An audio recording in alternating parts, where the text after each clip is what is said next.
Master of Chaos, the Two Blades. As a guard flew past the palace, he waved to Lloyd and Wu in a window. Only Lloyd was a cardboard cutout held up by Vanya. Princess Vanya, are you sure this is necessary? Wu asked. Vanya handed Lloyd's cutout to him and picked up a cutout of Zane. My father is a good man, but very strict.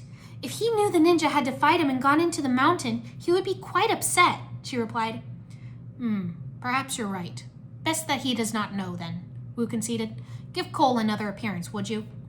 Oh, I do hope the ninja are okay. Are you sure we shouldn't go after them? Vanya worried, picking up Cole's cutout and walking over to the window. Positive. The ninja are quite capable, Wu replied. With Cole as their leader, I suppose they must be well trained, Vanya remarked. Did Cole tell you he was the leader? Wu asked, puzzled. I assumed it based on how courageous and daring he is. Isn't he? She said. They are a team, and rest assured they'll be fine. I would be very surprised if they hadn't found Cole already and were on their way back victorious, Wu said.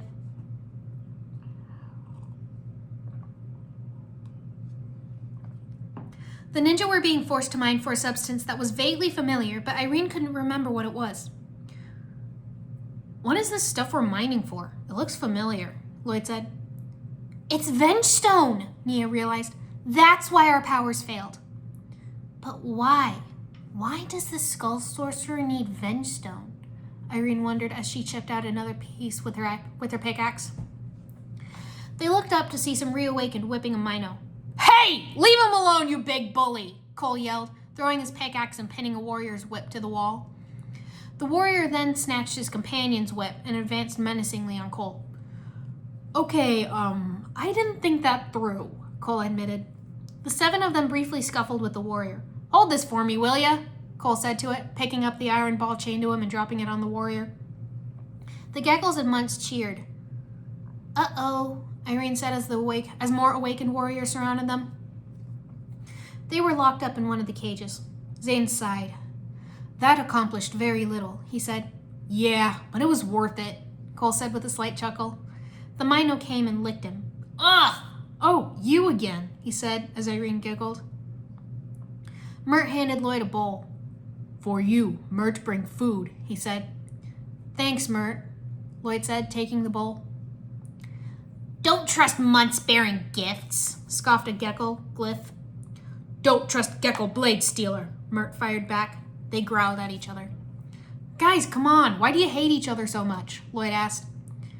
Yeah, I want to know about this Blade Stealer thing. What exactly happened between you? Cole said.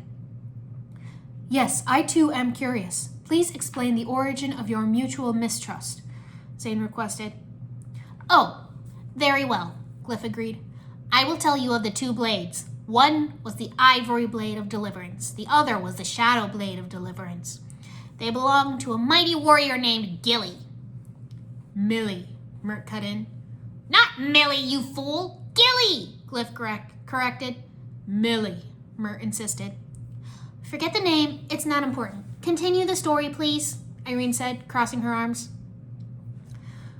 The warrior came to our mountain many, many years ago, Glyph continued.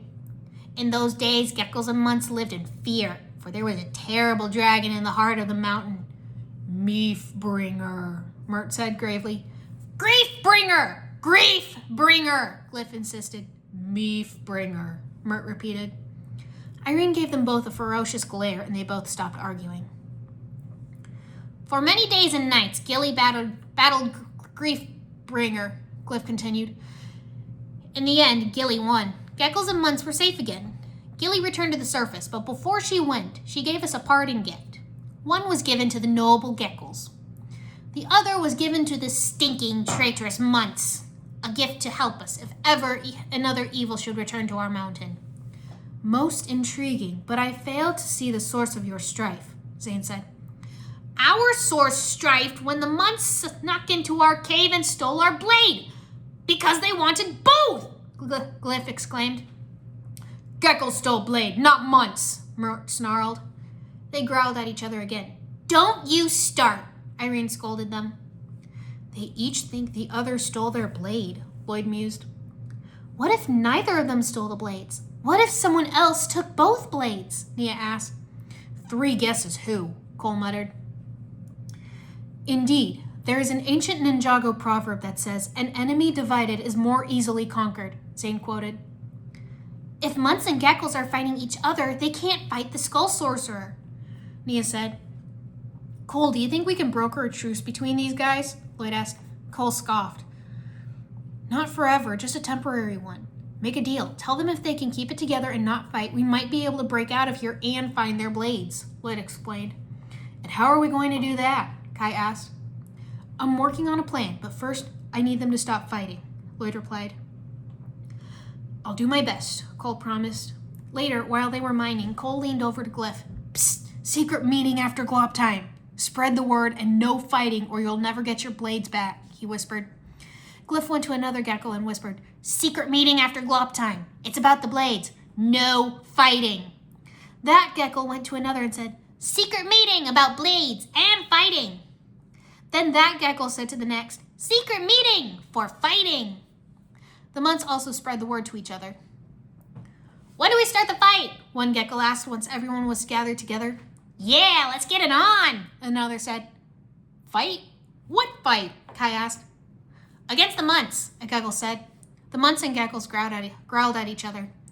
No, there's no fight, Lloyd exclaimed. Who said anything about a... You said we were going to have a fight, a Geckle accused Glyph. I said a secret meeting about the blades. No fighting, Glyph corrected. The Geckles and Munts growled at each other again, and Irene stepped between them. Don't start, she warned. Look, guys, do you want your blades back or not? Lloyd demanded. We think the Skull Sorcerer's got them, and if you promise to stop fighting, we might be able to get them back for you. Agreed? Both sides backed off. Now we just have to figure out how to break out of our cage, Nia said. Cole smiled. I got an idea about that. Later, when they were all back in the cage, Cole whistled. Here, Mino, Mino, Mino, he called, taking his bowl of glop and smearing it on the chains as the Mino lumbered over. Come and get it. The Mino started eating the glop, biting through the chains as well, freeing the ninja and the Geckles. Nice, Irene said. Lloyd turned to Kai, Nia, Jay, and Zane. You go release the Munts. Cole, Irene, and I will go find the blades, he said. They all nodded, and Lloyd, Irene, and Cole went to go find the blades while the others went to free the Munts. The three of them came upon a cave. Oh, look at all this venge stone, Cole whispered, glancing at the full crates. The blades, that's all that matters. Find the blades, Lloyd said. Come on, boys, Irene whispered, and they continued on. Lloyd, Cole cried, grabbing him before he stepped off the edge of a deep hole. Whoa, careful. You don't want to fall down there. They carefully inched around the hole. Look, Irene whispered, pointing to a pedestal covered with a cloth. She reached forward and pulled the cloth away, hoping it was the blades. But it was that creepy, glowing skull instead. Thieves! Interlopers! Intruders! Trespassers! The skull shrieked, sending out a burst of magical energy into the tunnel. The Skull Sorcerer appeared, grabbing the skull. You have made a grave mistake coming here, he hissed. Now you will pay, the skull rasped. Irene shrieked as the skull flew at her, and Cole pulled her out of the way. They ran, but awakened warriors blocked their path. This way, Lloyd urged, leading them down another tunnel. The others saw Cole, Irene, and Lloyd running out of the tunnel with warriors behind them. They do not appear to have found the blades, Zane said. What they found is trouble. Run, Kai shouted.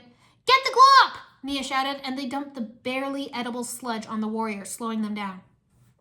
I'll get the gate, Nia said, running and releasing the Minos. Go, go! The cages, jump, Lloyd shouted, and the ninja ran, scattering. Lloyd almost bumped into Nia.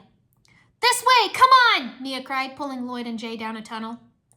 An awakened warrior started coming toward Cole, and Irene jumped in and kicked it back. The warrior swung its spear at her knee, and she cried out in pain as her knee popped out of place. She went down, and another warrior came and stomped on her ribs. She heard a cracking sound.